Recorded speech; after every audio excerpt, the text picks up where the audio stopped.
এই মোড়া তুলো। এগুলো কি?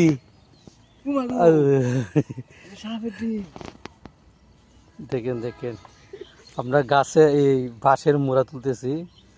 মোড়া তুলতে গিয়ে দেখেন এগুলা পেলাম। দেখেন এগুলা কিসের ডিম, অনেক ভালো স্বাস্থ্য দিই ডিম দিই। ডিম দেখেন অনেকগুলা ডিম। হ্যাঁ দেখেন অনেক ডিম বাংছে একটা আর ডিম দিয়ে।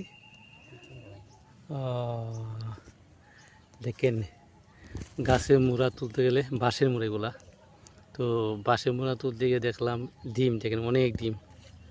হ্যাঁ প্রায় ৬০-৭০ ডজনের ৬০-৭০টা ডিম। দেখেন জানি না কী সাপের ডিম, আপনারা জানলে বলেন তো কী সাপের ডিম হবে। দেখেন কত বড় বড় ডিম।